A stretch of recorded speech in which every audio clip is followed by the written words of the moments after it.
যে আমার প্রেসিডেন্ট লিখেছে, হ্যাঁ শিক্ষক কথাটা তিনি বললেন না কেন, এই প্রশ্নটা তো কেউ উত্তর দিল না। সে কিন্তু জানে শিক্ষক কথাটা কেন দেয়নি।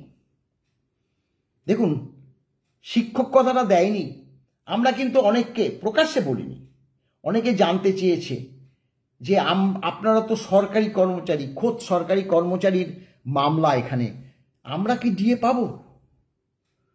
আমরা তখন বলেছি যে দেখুন, হ্যাঁ খোদ সরকারি কর্মচারীদের মামলা, তাই আমাদের ট্রাইব্যুনাল থেকে হাইকোর্ট থেকে সুপ্রিম কোর্টে গেছে, কিন্তু এই মামলা রোপা ৯ অনুসারে আমরা যেমন ডিএ পাই আপনারাও তো ডিএ পাই। আমাদের ডিএর অর্ডার হলে আপনাদেরও ডিএর অর্ডার হবে, কিন্তু সেক্ষেত্রে সঙ্গে সঙ্গে হয়তো হবে না। এই ব্যাপারে আমরা আমাদের যে মাননীয় আইনজীবী বিকাশ রঞ্জন ভট্টাচার্যের সঙ্গে আমরা কথা বলেছি, তিনি বলছেন যে হ্যাঁ তাদেরকে আবার যেই অর্ডারটা বেরোবে সেই অর্ডারের পরিপ্রেক্ষিতে তাদের একটা প্লে করতে হবে।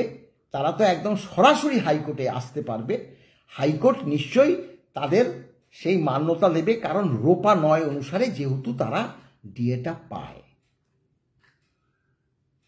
কিন্তু আমরা এই কথাও অনেকে বলেছি, দেখুন তার পেশা যদি, যে পেশা শিক্ষক যদি গিয়ে সুপ্রিম কোর্টে অ্যাড হতে চায় এবং বিচারক যদি তার পেশা দেখে শিক্ষক, তখন যদি বলে আপনারা অ্যাড হতে এসছেন, আপনারা তো শিক্ষক, আপনাদের যে সার্ভিস রুল আর সরকারি কর্মচারীদের সার্ভিস রুল তার তো ফারাক আছে, আপনাদের তো হাইকোর্ট হয়ে তারপরে সুপ্রিম কোর্টে আসতে হবে, অতএব আপনাদের আমরা অ্যাড করব না। তখন কিন্তু সেইভাবে বলতো। যদি বিস্তারিত, যদি এই মামলা নিয়ে যদি ঘাটাঘাটি হতো, যদি হলফনামা দিতে বলতো, আমাদের উত্তর দিতে বলতো, সরকারকে যদি উত্তর দিতে বলতো, তখন পিটিশনটা খারিজ শুধু হতো না, সরকারি কর্মচারীরা ডিএ পাবে, শিক্ষকরা এই মামলার পরিপ্রেক্ষিতে ডিএ পাবে না। একবার সুপ্রিম কোর্টের থেকে যদি সেই অর্ডার বেরিয়ে যায় তাহলে কিন্তু তাদের আবার মামলা করেই আসতে হবে, সেটা কিন্তু মাথায় আছে।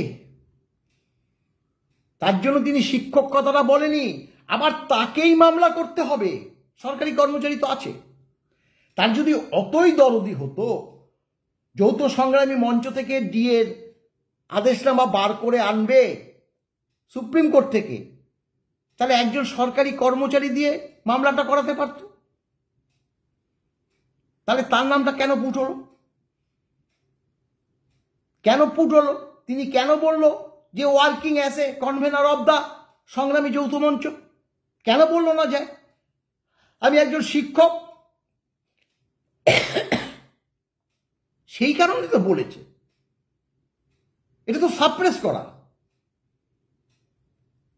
আপনি আমাদের এফিডেভিটগুলো দেখবেন, বায়োগ্রাফিতে সব লেখা আছে। শুধু তাই না, আমি মামলা যখন করেছি হোম পলিটিক্যালে ছিলাম, আবার সেই মামলা যখন হাইকোর্টে আসলো তখন চলে গিয়েছিলাম আমি ওই সায়েন্স অ্যান্ড টেকনোলজি। তখন যে ডেজিগনেশন, সেই ডেজিগনেশন দিয়ে আমাকে এফিডেভিট করতে হয়েছে, সেই ডিপার্টমেন্টের অ্যাড্রেস দিতে হয়েছে। সেই ডিপার্টমেন্টেই আমার যখন হাইকোর্ট থেকে মানে সরকারি আইনজীবী যখন কোনো পেপারস পাঠাতো, আমার ওই ডিপার্টমেন্টেই পাঠাতো, সেখানে গিয়ে দিয়ে আসতো। আমি আবার সেখান থেকে ট্রান্সফার হয়ে চলে গিয়েছিলাম ব্যাকওয়ার্ড ক্লাসেস ওয়েলফেয়ারে, কিন্তু আমার চিঠিও আসতো সেখান থেকে আমার কালেক্ট এই যে 804 পাতার যে পিটিশন, সেই পিটিশনের মধ্যে দেখুন সরকারও কিন্তু পারেনি কোনো কিছু সাপ্রেস করতে। এই সুপ্রিম কোর্টে যে দিয়েছে এসএলপি, তাতে আমার সেই যে চিফ সেক্রেটারিকে চিঠি দিয়েছি আগস্ট মাস 2016 আগস্টে দিয়েছি। 1 মাস সময় আমরা চেয়েছিলাম, 2 মাস পরে অক্টোবর মাসের শেষে আমরা ফাইল করি ট্রাইব্যুনালে, আমরা ডিসেম্বরে একটা মেনশন করি, 16ই ফেব্রুয়ারি 2017-তে একটা হিয়ারিংয়ে আমাদের হারিয়ে দেয়। 1 মাস পরে 16ই মার্চ 2017-তে আমরা সুপ্রিম কোর্টে যাই, মাফ করবেন, হাইকোর্টে যাই। সেই মামলা গতকাল পর্যন্ত ছিল, আবার আগামী 22 তারিখ পর্যন্ত আছে। আমরা আশা করছি যে আগামী 22 তারিখ মামলাটা ডিসমিস হবে, হলে আবার হাইকোর্টে আসবে। এবং আরও একটা কথা বলে দিই, মাননীয় হরিশ ট্যান্ডন মশাই 3 মাসের মধ্যে দিয়ে দিতে বলেছিল। নিশ্চয়ই ম্যাক্সিমাম 3 মাসের বেশি তো হবেই না, 2 মাসও হতে পারে, এমনকি 1 মাসও হতে পারে, এটা আমার আশা। তবে সুপ্রিম কোর্ট আমার যা বক্তব্য সেটাই যে আগামী দিনে হতে চলেছে, সেই ধারণাটা যে সম্পূর্ণভাবে ফলপ্রসূ হবে সেটাও কিন্তু আমি 100% যে নিশ্চিত সে কথাটা আমি বলবো না। এই বলে আমি আমার বক্তব্য শেষ করলাম। ভালো থাকবেন। নমস্কার বন্ধু।